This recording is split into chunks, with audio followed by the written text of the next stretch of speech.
स्वागत है जी आप सभी का यूट्यूब चैनल सरकारी लोग पे। आज की इस वीडियो में मैं आपको बताने वाला हूं कि अगर आपका पासपोर्ट एक्सपायर होने वाला है या फिर एक्सपायर हो गया है तो किस तरीके से आप अपने पासपोर्ट को री इशू या रिन्यू कर सकते हैं, उसकी पूरी जानकारी आज की इस वीडियो में आपको बताने वाला हूँ। जुड़ना चाहते हो ऐसी जानकारी पाने के लिए इस चैनल से सब्सक्राइब को कर दीजिएगा। फ़ायदा इसका यह होगा जब भी मैं कोई नई वीडियो अपलोड करूँगा उसकी जानकारी मिलेगी आपको सबसे पहले। तो चलो जी वीडियो आज की स्टार्ट करते हैं। किसी भी सर्च इंजन में सर्च कर दीजिएगा पासपोर्ट सेवा। अब जो सबसे ऊपर रिजल्ट आ रहा है पासपोर्ट सेवा का, क्लिक यहाँ पे कर दीजिए। उसके बाद इस तरीके से साइट ओपन होके आ जाएगी। यहाँ पे क्रॉस पे क्लिक कर देते हैं। अब अगर आपने पहले से ही रजिस्ट्रेशन कर रखा है तो एग्जिस्टिंग यूजर लॉगिन पे क्लिक करके लॉगिन आप कर सकते हो। अगर रजिस्ट्रेशन आपने नहीं किया है तो न्यू यूजर रजिस्ट्रेशन पे क्लिक कर दीजिएगा। उसके बाद इस पेज पे नीचे की तरफ आ जाइएगा।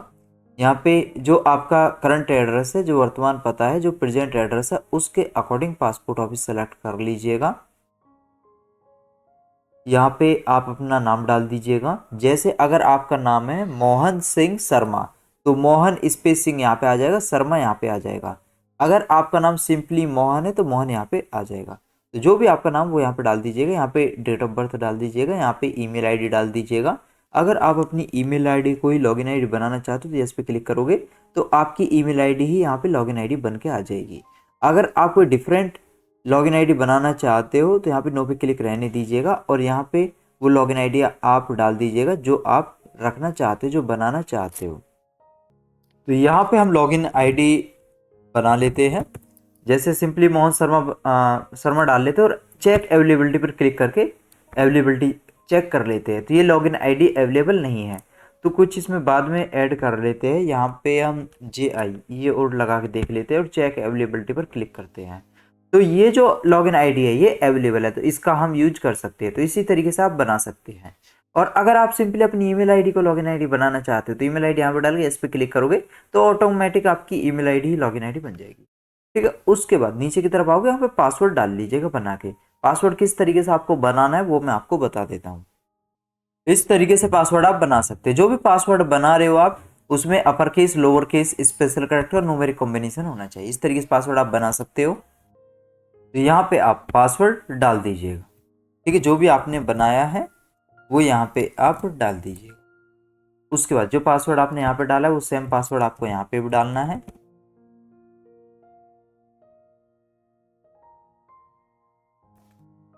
उसके बाद यहाँ पे हिंट क्वेश्चन सेलेक्ट कर लीजिएगा। जो भी हिंट क्वेश्चन आप रखना चाहते हो वो सेलेक्ट कर लीजिए। उसका हिंट आंसर यहाँ पे डाल दीजिएगा। इस हिंट आंसर की आपको तब जरूरत पड़ेगी अगर आपका पासवर्ड एक्सपायर हो जाता है या लॉक हो जाता है तो तब हिंट आंसर डाल के आप पासवर्ड रीसेट कर सकते हैं। तो यहाँ पे हिंट आंसर हम डाल देते हैं। ठीक है, और यहाँ पे आपको वो भी ध्यान रखना होगा जो भी यहाँ पे हिंट ट्रांसफर आप डालो कैपिटल में डाल रहे हो तो कैपिटल में उस टाइम आपको डालना होगा अगर आपका पासवर्ड इनकेस एक्सपायर या लॉक हो जाता है तो। ये कैप्चा यहाँ पे डालेंगे। अगर आपके ये कैप्चा समझ में नहीं आ रहा है तो सिंपली यहाँ पे क्लिक करके चेंज भी आप कर सकते हो। तो ये सभी ऊपर की डिटेल डाल लीजिएगा।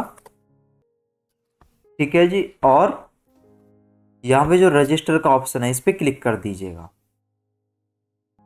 अब यहाँ पे इस तरीके से आ जाएगा, thank you for registering on the passport save folder, to activate your account please click the link in the email send to your email ID, the link will be active on your टेली। इस तरीके से तो जो आपकी email ID है जो registration process के दौरान अभी आपने ईमेल आईडी डाली थी उस ईमेल को लॉगिन कीजिएगा। उस पर passport.admin की तरफ से एक लिंक आया है, एक मेल आया है। इस तरीके से मेल आया होगा passport.admin की तरफ से, क्लिक यहाँ पे कर दीजिएगा। अब इस तरीके से मेल ओपन होके आ जाएगा। इस पेज पे नीचे की तरफ आइएगा। अब यहाँ पे जो लिंक है क्लिक यहाँ पे कर दीजिएगा। अब यहाँ पे यूजर आईडी आप डाल दीजिएगा जो रजिस्ट्रेशन प्रोसेस के दौरान आपने बनाई थी। अगर आपने ईमेल आईडी अपनी यूजर आईडी या लॉगिन आईडी बनाई थी तो वो आप यहाँ पे डाल के सबमिट पे क्लिक कर दीजिएगा।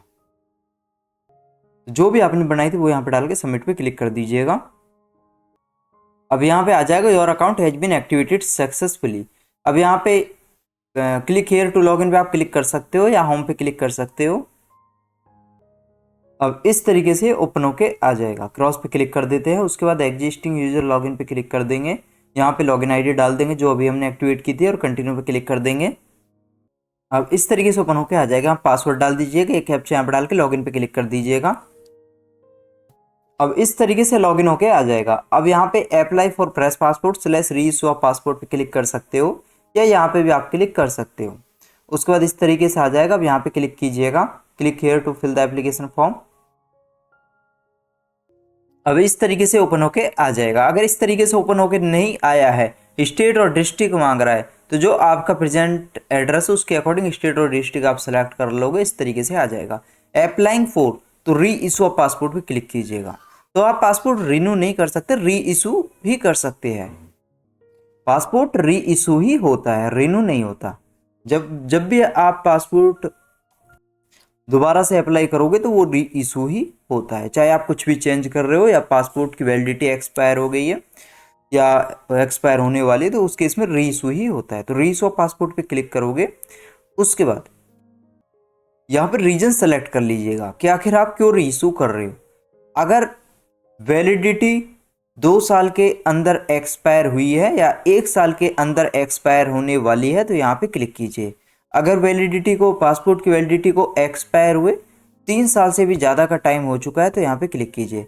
पासपोर्ट अगर लॉस हो गया तो यहाँ पे क्लिक कीजिए, और पेजेज भर चुके हैं तो यहाँ पे क्लिक कीजिए। पासपोर्ट डैमेज हो गया है तो यहाँ पे क्लिक कीजिए। अगर आप कुछ चेंजेज कर रहे हो तो यहाँ पे क्लिक करके वो रीजन आप सेलेक्ट कर लीजिएगा कि क्या आप चेंजेज कर रहे हो। तो अदर्स है, या गिवन नेम चेंज कर रहे हो, या एड्रेस कर रहे हो, या स्पाउस नेम कर रहे हो, या सिग्नेचर कर रहे हो, या डिलीट ईसीआर कर रहे हो, या अपीयरेंस कर रहे हो, या डेट ऑफ बर्थ कर रहे हो, या सरनेम कर रहे हो। तो जो भी रीजन वो आप सेलेक्ट कर लीजिएगा। तो जो मेरा पासपोर्ट है वो 1 साल के अंदर एक्सपायर होने वाला है, तो वो इस बॉक्स पे हमने क्लिक कर लिया है। तो जो भी आपका रीजन है उस पर आप क्लिक कर लीजिएगा। प्रोसेस आगे तक का लगभग सेम ही रहेगा। Type of application, normal category के तहत आप अप्लाई करना चाहते हो या तत्काल कैटेगरी के तहत अप्लाई करना चाहते हो। तत्काल कैटेगरी में ये है कि पासपोर्ट आपको जल्दी मिल जाएगा, वहीं नॉर्मल कैटेगरी में थोड़ा टाइम लग जाता है। तो हमारा नॉर्मल कैटेगरी से काम चल जाएगा, तो नॉर्मल पे हमने क्लिक कर दिया। बुकलेट टाइप 36 पेज की बुक चाहिए या 60 पेज की जंबो बुक चाहिए। तो जो भी अगर आपको 36 पेज की बुक से काम चल जाएगा तो यहाँ पे क्लिक कीजिए। अगर आपको 60 पेज की जंबो बुक चाहिए तो यहाँ पे क्लिक कीजिए। तो हमने अपने अकॉर्डिंग रीजन सेलेक्ट कर लिए हैं, ऑप्शन सेलेक्ट कर लिए हैं, नेक्स्ट पे क्लिक कर देते हैं। अब यहाँ पे अपना नाम डाल दीजिएगा और यहाँ पे सरनेम डाल दीजिएगा। अगर आपका नाम है मोहन सिंह शर्मा तो मोहन स्पेसिंग यहाँ पे आ जाएगा, शर्मा यहाँ पे आ जाएगा सरनेम में। और अगर आपका नाम सिंपली मोहन है तो मोहन यहाँ पे डाल दीजिएगा। ठीक है, तो आप अपने अकॉर्डिंग नाम डाल लीजिएगा। उसके बाद यहाँ पे जेंडर सेलेक्ट कर लीजिएगा। जेंडर के आपका मेल है या फीमेल है, जो भी वो सेलेक्ट कर लीजिएगा। अगर आप किसी और नाम से भी जाने जाते थे तो यस पे क्लिक करके वो अपना दूसरा नाम यहाँ पे डाल दीजिएगा। अगर ऐसा कुछ नहीं है, आप किसी और नाम से नहीं जाने जाते थे तो सिंपली नो पे क्लिक कीजिए। अगर आपने अपना नाम चेंज किया है तो यस पे क्लिक करके पुराना नाम अपना यहाँ पे डाल दीजिएगा। और अगर आपने नाम चेंज नहीं किया तो सिंपली नो पे क्लिक कर दीजिए। उसके बाद यहाँ पे डेट ऑफ बर्थ डाल दीजिएगा। यहाँ पे बर्थ प्लेस डाल दीजिएगा, बर्थ प्लेस क्या है आपका। उसके बाद बर्थ प्लेस के अकॉर्डिंग स्टेट सेलेक्ट कर लीजिएगा। यहाँ पे डिस्ट्रिक्ट सेलेक्ट कर लीजिएगा। यहाँ पे मैरिटल स्टेटस सेलेक्ट कर लीजिएगा। इस पेज पे नीचे की तरफ आओगे, यहाँ पे एम्प्लॉयमेंट, यहाँ पे पैन कार्ड डाल दीजिएगा, पैन अगर अवेलेबल है। तो ध्यान आपको ये रखना है, जो भी डिटेल आप डाल रहे हो उसके अकॉर्डिंग ही आपके पास प्रूफ होना चाहिए। अगर आप पैन डाल रहे हो तो पैन में नाम, date of birth, father name same होना चाहिए जो आप डिटेल डाल रहे हो। ठीक है, अगर सेम नहीं है, डिटेल्स अलग है पैन में या किसी भी डॉक्यूमेंट में डिटेल अलग है, तो वो डॉक्यूमेंट नंबर आप मत डालिएगा। ठीक है, डॉक्यूमेंट नंबर वही डालिएगा जिसमें डिटेल सेम हो। तो पैन नंबर यहाँ पे डाल दीजिएगा अगर पैन अवेलेबल है, अगर नहीं है तो ब्लैंक इसको छोड़ दीजिए। वोटर नंबर अवेलेबल है तो यहाँ पे डालिए, अगर नहीं है तो ब्लैंक इसको छोड़ दीजिए। एम्प्लॉयमेंट टाइप यहाँ पे सेलेक्ट कर लीजिएगा, स्टूडेंट है या प्राइवेट है, जो भी है वो सेलेक्ट कर लीजिएगा। उसके बाद यहाँ पे माइनर के केस में या स्पाउस के केस में अगर गवर्नमेंट सर्वेंट है तो यहाँ पे इस पे क्लिक कीजिए, अगर नहीं है तो नो पे क्लिक कीजिए। उसके बाद एजुकेशनल क्वालिफिकेशन सेलेक्ट कर लीजिएगा। एजुकेशनल क्वालिफिकेशन क्या है, ग्रेजुएट एंड अबो है तो यहाँ पे क्लिक कीजिए। 10th पास एंड अबो है तो यहाँ पे क्लिक कीजिए। 7th पास और लेस है तो यहाँ पे क्लिक कीजिए। जो भी क्वालिफिकेशन है वो आप सेलेक्ट कर लीजिएगा। ठीक है, जैसे अब यहाँ पे 10th पास एंड अबो हम कर रहे हैं तो यहाँ पे ऑटोमेटिक ये यस हो रहा है, नॉन ईसीआर वाला। वहीं अगर 8th एंड 9th स्टैंडर्ड करते या 7th पास और लेस करते तो ये नो हो रहा है।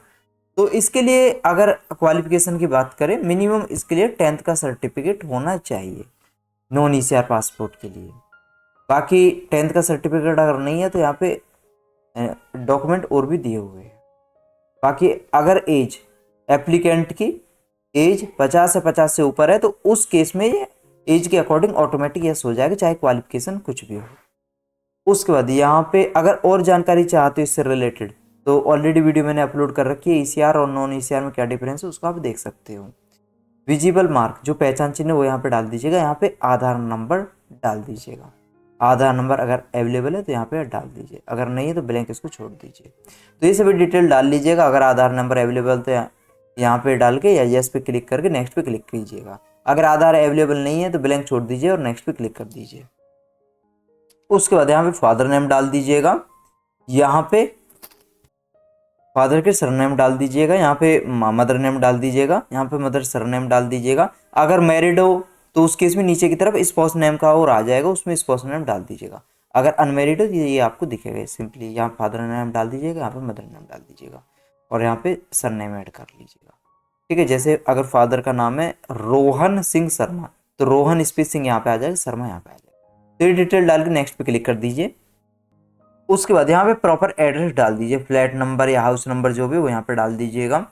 और विलेज है अगर तो विलेज भी यहाँ पे आप डाल सकते हो, village name, house number, village name वो प्रॉपर डाल दीजिए। यहाँ पे सिटी डाल दीजिए, अगर सिटी में रहते हो आप तो उस केस में फ्लैट नंबर और प्लॉट नंबर जो भी वो यहाँ पे डाल दीजिएगा। उसके बाद यहाँ पे सिटी डाल दीजिए। ठीक है, तो अगर विलेज में भी आप रहते हो हाउस नंबर एंड विलेज यहाँ पे डाल दीजिएगा। बाकी जो टाउन है आपका या सिटी है वो यहाँ पे आप डाल सकते हो। उसके बाद यहाँ पे स्टेट सेलेक्ट कर लीजिएगा, जो भी एड्रेस आप डाल रहे हो उसके अकॉर्डिंग स्टेट यहाँ पे सेलेक्ट कर लीजिएगा। यहाँ पे डिस्ट्रिक्ट सेलेक्ट कर लीजिएगा। यहाँ पे आप पुलिस स्टेशन सेलेक्ट कर लीजिए, जो भी एड्रेस आप डालोगे उसके अकॉर्डिंग पुलिस स्टेशन यहाँ पे आप सेलेक्ट कर लीजिएगा। यहाँ पे पिन कोड डाल दीजिएगा, यहाँ पे मोबाइल नंबर डाल दीजिएगा, यहाँ पे ऑल्टरनेट दूसरा मोबाइल नंबर यहाँ पे डाल दीजिए, यहाँ पे ईमेल आईडी डाल दीजिएगा। उसके बाद इस पेज पे नीचे की तरफ आओगे तो यहाँ पे अगर परमानेंट एड्रेस आपके पास अवेलेबल है तो इस पे क्लिक करके यहाँ पे नो पे क्लिक करोगे, परमानेंट एड्रेस की डिटेल यहाँ पे डाल दीजिएगा। परमानेंट एड्रेस अगर अवेलेबल नहीं है तो सिंपली नो पे क्लिक कर दीजिएगा, या परमानेंट और प्रेजेंट अगर सेम है तो सिंपली नो पे आप क्लिक कर सकते हैं। उसके बाद ठीक है, ये डिटेल आप डाल लीजिए। अब यहाँ पे एक्सेप्टेबल डॉक्यूमेंट भी दिए हुए हैं, तो प्रेजेंट एड्रेस के अकॉर्डिंग क्या क्या डॉक्यूमेंट एक्सेप्टेबल है यहाँ पे क्लिक करोगे तो इस तरीके से डॉक्यूमेंट दिख जाएगा। इनमें से कोई सा भी एक proof as a present address proof के लिए एप्लीकेबल है। ठीक है जी, तो इनमें से कोई सा भी एक प्रूफ प्रेजेंट एड्रेस प्रूफ के लिए आप लगा सकते हैं। ये डिटेल आप डाल लीजिएगा। उसके बाद नेक्स्ट पे क्लिक कीजिएगा। अब ओके पे क्लिक कर देते हैं। अब इस तरीके से आ जाता है, ओके पे क्लिक कर देते हैं। अब यहाँ पे इमरजेंसी कॉन्टैक्ट्स की डिटेल डाल दीजिएगा, यहाँ पे नाम डाल दीजिएगा एंड एड्रेस डाल दीजिएगा। इसमें आप अपने फैमिली मेम्बर का नाम डाल सकते हो और एड्रेस डाल सकते हो, या फिर रिलेटिव या फ्रेंड का नाम एंड एड्रेस डाल सकते हो। यहाँ पे मोबाइल नंबर डाल दीजिएगा उनका। उसके बाद नेक्स्ट पे क्लिक कर दीजिएगा। अब इस तरीके से आ जाएगा। तो यहाँ पे पासपोर्ट नंबर डाल दीजिएगा, जो पुराना आपका पासपोर्ट नंबर है वो यहाँ पे डाल दीजिएगा।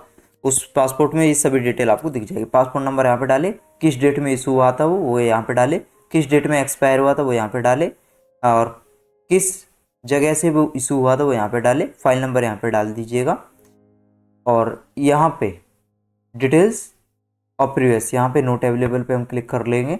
उसके बाद अगर आपने पहले पासपोर्ट के लिए अप्लाई किया था लेकिन पासपोर्ट इशू नहीं हुआ था तो उस केस में फाइल नंबर यहाँ पे डाले, डेट ऑफ अप्लाई कब आपने अप्लाई किया था वो यहाँ पे डाले, और किस पासपोर्ट ऑफिस से आपने अप्लाई किया था वो यहाँ पे डाले। तो हमने अप्लाई नहीं किया तो सिंपली नो पे क्लिक कर देंगे। तो पुराने पासपोर्ट की डिटेल यहाँ पे डाल लेंगे। उसके बाद नेक्स्ट पे क्लिक कर देंगे। अब इस तरीके से आ जाता है। तो यहाँ पे कोई भी क्रिमिनल प्रोसीडिंग एप्लीकेंट के खिलाफ नहीं है, तो सिंपली यहाँ पे नो पे क्लिक कर लेंगे। तो आप अपने अकॉर्डिंग यस या नो पे क्लिक कर लीजिएगा पढ़ के। और उसके बाद तो एप्लीकेंट कन्विक्टेड नहीं है कोर्ट इन इंडिया, तो यहाँ पे नो पे क्लिक कर लेंगे। और कभी ना ही एप्लीकेंट का जो पासपोर्ट है तो ये भी रिफ्यूज और डिनाई नहीं हुआ है, तो सिंपली नो पे क्लिक कर देंगे। उसके बाद तो जो एप्लीकेंट है उसने फॉरेन सिटीजनशिप ग्रांटेड नहीं है तो नो नो पे क्लिक कर लेंगे, और एप्लीकेंट इंडिया इमरजेंसी सर्टिफिकेट पे रिटर्न नहीं हुआ है तो नो नो पे क्लिक कर लेंगे और उस पर नेक्स्ट पे क्लिक कर देंगे। अब पासपोर्ट प्रीव्यू डिटेल आपको दिख जाएगी, तो इनको आप चेक कर लीजिएगा,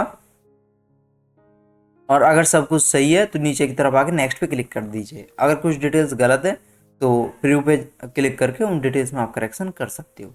तो हमारे केस में सभी कुछ डिटेल जो है वो सब कुछ सही है, तो नीचे आके नेक्स्ट पे क्लिक कर देंगे।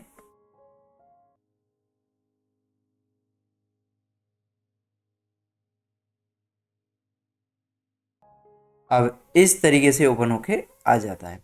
तो यहाँ पे बर्थ प्रूफ में आप सेलेक्ट कर लीजिएगा, क्या आप बर्थ प्रूफ लगाना चाहते हो, तो पेन लगाना चाहते हो तो यहाँ पे क्लिक कीजिए।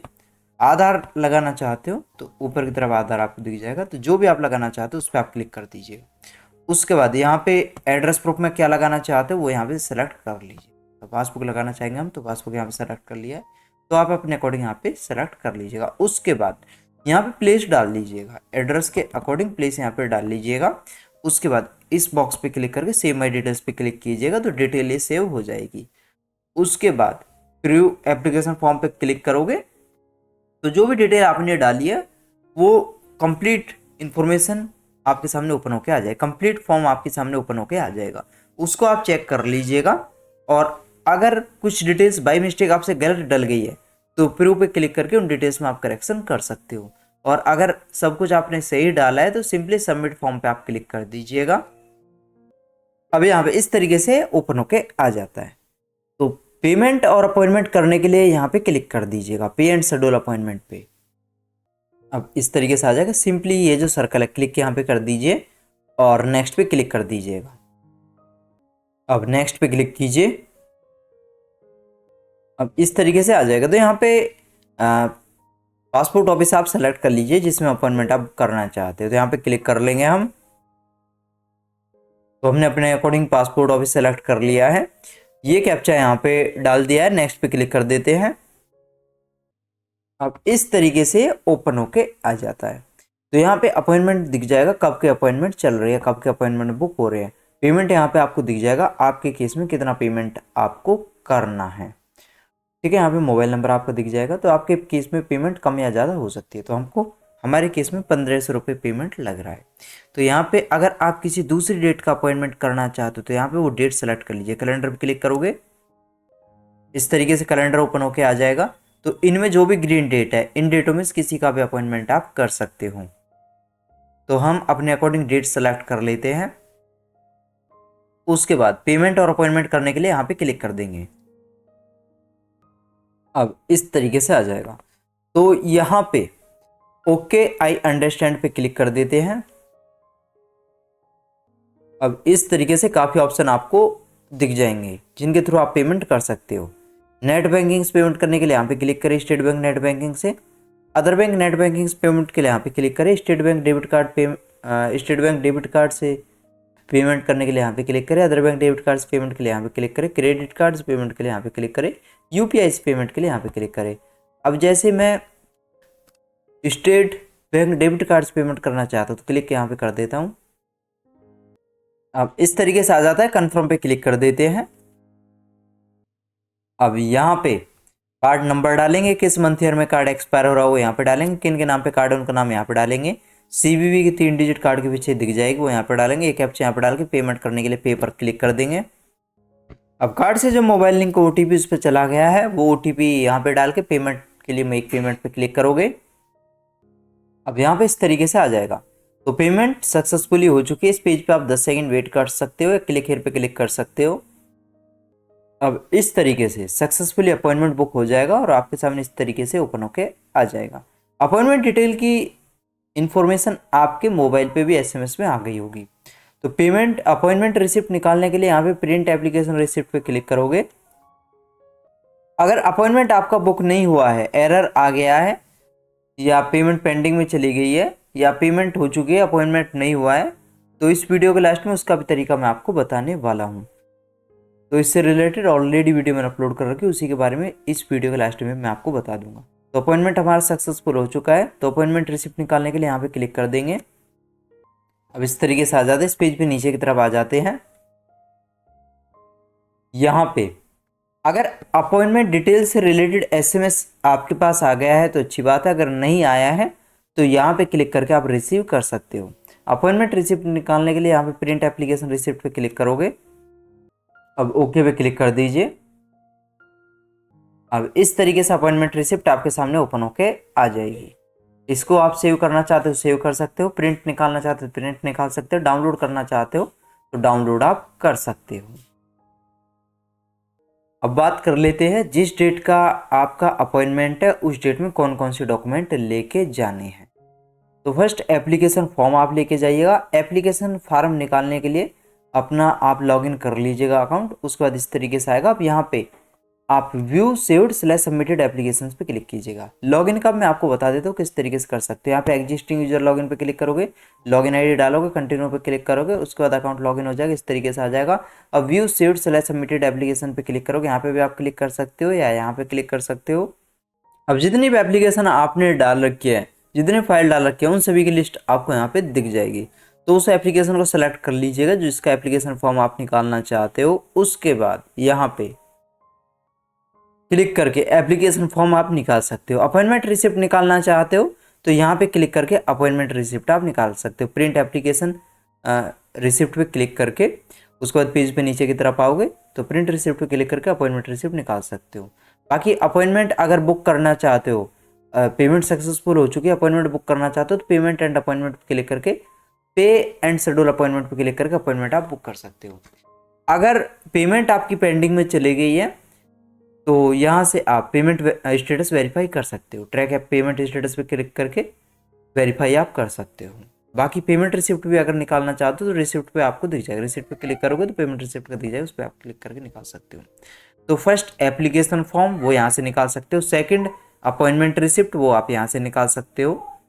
प्रिंट एप्लीकेशन रिसिप्ट पे क्लिक करके नीचे की तरफ आओगे तो प्रिंट रिसिप्ट का दिख जाएगा, उस पर क्लिक करके यहाँ पे क्लिक करके प्रिंट एप्लीकेशन रिसिप्ट पे क्लिक करके अपॉइंटमेंट रिसिप्ट आप निकाल सकते हो। ठीक है जी। First application form, second appointment receipt, third जो आपका पासपोर्ट है पुराना उसके फर्स्ट 2 पेज और लास्ट 2 पेज की photocopy, fourth document current address proof. अगर करंट एड्रेस प्रूफ में आप आधार लेके जा रहे हो तो ओरिजिनल आधार के साथ साथ ई आधार की कॉपी आप लेके जाइएगा कलर, और ई आधार वो वेरीफाई वाला होना चाहिए, टिक वाला होना चाहिए।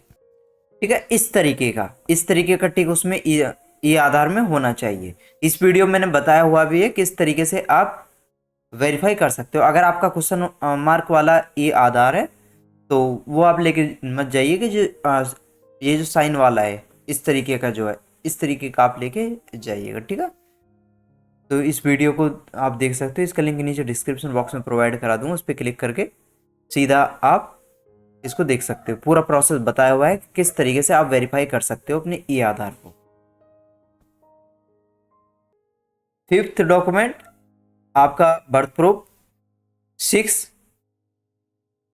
जो भी आपका एजुकेशन है, अगर आप 10th पास हो तो उस केस में 10th का सर्टिफिकेट लेके जाइएगा। अगर आपकी क्वालिफिकेशन बिलो 10th है, अगर स्टडी आप कर रहे हो स्कूल में हो तो स्कूल आईडी कार्ड आप लेके जाइएगा। वहीं अगर आप कॉलेज स्टूडेंट हो, क्वालिफिकेशन 10th से अब आपके कॉलेज स्टूडेंट हो तो उस केस में कॉलेज आईडी आप लेके जाइएगा। और उसके साथ साथ जैसे 10th अब वो है आपकी क्वालिफिकेशन, तो जो 10th का सर्टिफिकेट है वो भी आपको लेके जाना है। अब बात कर लेते हैं एम्प्लॉयमेंट टाइप की। जो भी आपका एम्प्लॉयमेंट टाइप, अगर आप प्राइवेट जॉब करते हो तो जहाँ पे भी आप जॉब कर रहे हो तो वो प्रूफ आप लेके जाइएगा, उस कंपनी का प्रूफ आप लेके जाइएगा जहाँ पे आप जॉब कर रहे हो। अगर गवर्नमेंट डिपार्टमेंट में आप जॉब कर रहे हो तो जहाँ पे भी आप जॉब कर रहे हो, जिस डिपार्टमेंट में भी जॉब कर रहे हो, वो प्रूफ आप लेके जाइएगा। और वो मोबाइल आप लेके जाइएगा जिसपे अपॉइंटमेंट डिटेल से एसएमएस आपके पास आया है। अपॉइंटमेंट डिटेल से रिलेटेड जो एसएमएस आपके मोबाइल पे आया है वो मोबाइल पे आप लेके जाइएगा, वहाँ पे वो एसएमएस दिखाना होगा आपको। बाकी और भी मैं आपको बता देता हूँ। यहाँ पे आओगे इस पेज पे नीचे की तरफ डॉक्यूमेंट एडवाइजर का दिखेगा, उसके बाद document required for reissue of passport पे क्लिक करोगे, उसके बाद टाइप ऑफ एप्लीकेशन नॉर्मल है, जो भी है वो आप सेलेक्ट कर लीजिएगा अपने अकॉर्डिंग, ठीक है। उसके बाद एम्प्लॉयमेंट टाइप सेलेक्ट कर लीजिएगा। उसके बाद यहाँ पे अगर आपका प्रेजेंट एड्रेस जो है वो जो पासपोर्ट में जो आपका पहले जो पासपोर्ट बना हुआ है उसमें उसमें जो एड्रेस है उससे अलग है तो यस पे क्लिक कीजिए। अगर नॉन ईसीआर वाला है तो यस पे क्लिक कीजिए और कंटिन्यू पे क्लिक कर दीजिए। उसके बाद इस पेज पे नीचे की तरफ आपको रीजन यहाँ पे सेलेक्ट कर लीजिएगा, ठीक है। तो रीजन मैंने सेलेक्ट कर लिया है, अपने अकॉर्डिंग रीजन आप सेलेक्ट कर लीजिएगा और वैलिडेटे व्यू रिक्वायर्ड डॉक्यूमेंट पे क्लिक करोगे तो ये डॉक्यूमेंट मैंडेटरी है। तो इसका मैंने आपको बता ही दिया है। जो आपका ओल्ड पासपोर्ट है तो उसकी फर्स्ट 2 और लास्ट 2 पेजेस की कॉपी लगेगी और उस पर सेल्फ अटेस्ट आपको होना चाहिए, ठीक है। उस पर सिग्नेचर भी आपके होने चाहिए। बाकी प्रेजेंट एड्रेस प्रूफ के लिए ये डॉक्यूमेंट मैंने आपको बता ही दिए हैं और नॉन ईसीआर का वो ऑलरेडी मैंने आपको बता दिया है, ठीक है। यहाँ से भी आप इंफॉर्मेशन निकाल सकते हो डॉक्यूमेंट एडवाइजर के थ्रू।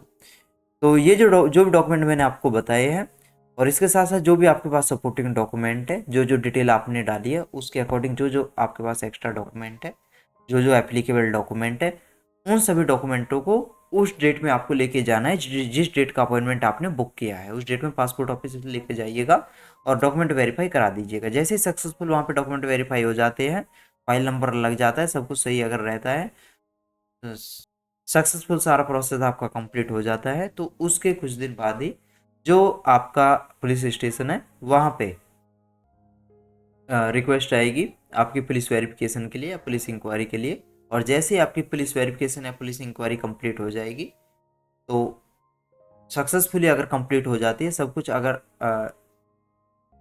अच्छी तरीके से पूरा हो जाता है, क्लियरेंस आपको मिल जाता है, तो उसके कुछ दिन बाद ही पासपोर्ट बाई स्पीड पोस्ट आपके एड्रेस पे आ जाएगा।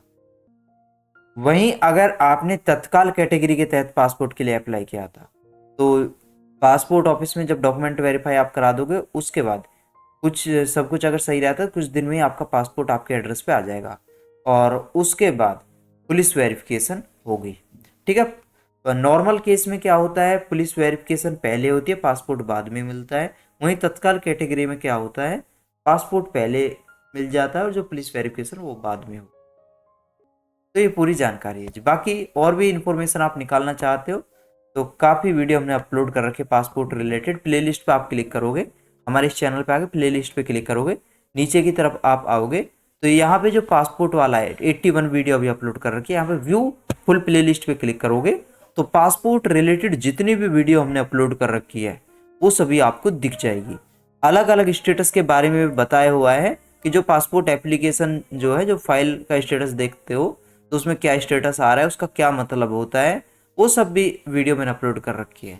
बाकी नाम चेंज, एड्रेस चेंज, तत्काल पासपोर्ट एप्लीकेशन, बच्चे के पासपोर्ट के लिए और भी काफ़ी वीडियो मैंने अपलोड कर रखी है, इनको आप देख सकते हो, ठीक है जी। तो इसमें काफ़ी वीडियो मैंने अपलोड कर रखी है। बाकी और भी काफ़ी कैटेगरी से रिलेटेड वीडियो मैंने अपलोड कर रखी है, इनको आप चेकआउट कर सकते हो। सोशल साइट पे हमारे साथ जुड़ना चाहते हो तो अबाउट पे क्लिक करके इस पेज पे नीचे की तरफ आओगे, सोशल साइट के लिंक दिए हुए हैं, सोशल साइट पे आप जुड़ सकते हो। बाकी वीडियोज़ की बात करें तो यहाँ पे वीडियोज़ आपको दिख जाएगी, जो जो लेटेस्ट वीडियो मैंने अपलोड कर रखी है वो यहाँ पे दिख जाएगी। ऐसी वीडियो पाने के लिए जुड़ना चाहते हो इस चैनल से सब्सक्राइब को कर दीजिएगा। फ़ायदा इसका ये होगा जब भी मैं कोई नई वीडियो अपलोड करूँगा उसकी जानकारी मिलेगी आपको सबसे पहले। अगर आपका कोई डाउट है, कुछ पूछना चाहते हो तो नीचे कमेंट बॉक्स में कमेंट कर सकते हैं। आज की ये वीडियो आपको कैसी लगी है वो भी आप कमेंट बॉक्स में कमेंट कर सकते हैं। आज के लिए बस इतना ही, मिलते हैं आपसे अगली वीडियो में नई जानकारी के साथ। तब तक के लिए बाय, टेक केयर।